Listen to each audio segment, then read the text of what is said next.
déjà rêvé d'une machine à remonter le temps? C'est le cas de Michel, vétérinaire mixte en zone rurale.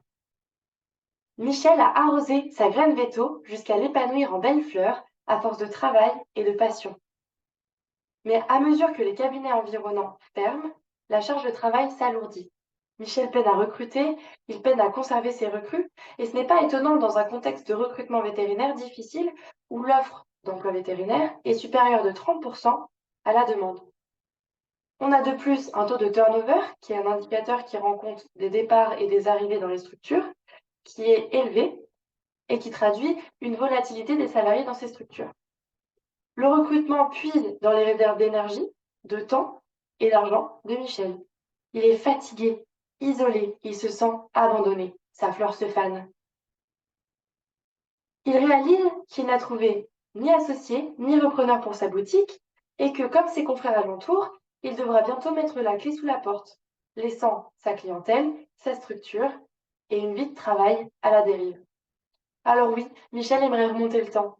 Il aimerait trouver un moyen de conserver ses salariés. Il aimerait inverser le cours du temps et ainsi améliorer les performances de sa clinique, la satisfaction client et mieux recruter. Mais comment gagner en confiance et la loyauté de ses salariés à grandir envers le cabinet? Comment impliquer durablement ses salariés dans sa structure? Bon, pendant que Michel cherche une machine à voyager dans le temps, je vais me renseigner sur ces informations. Me voilà partie en expédition dans le Berry, cette terre verdoyante remplie de charolaises entre Indre, Cher et Allier. Bon, dans un endroit paumé dans le milieu de la France, disons.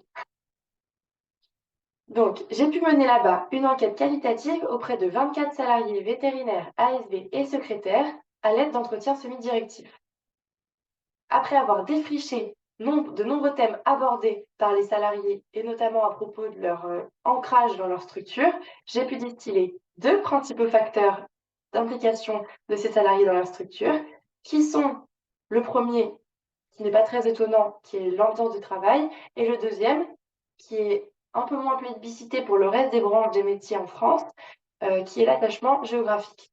Alors évidemment, les machines à remonter le temps n'existent pas encore, et ça restera le rêve de Michel. Mais l'histoire est vouée à se répéter. Alors c'est à vous, employeurs du présent et du futur, d'apprendre de la vie de Michel, et si vous le souhaitez la floraison de votre structure, veillez à la bonne ambiance au sein de votre équipe et favorisez l'épanouissement social et géographique de vos salariés, car une plante bien enracinée sera plus difficile à déloger.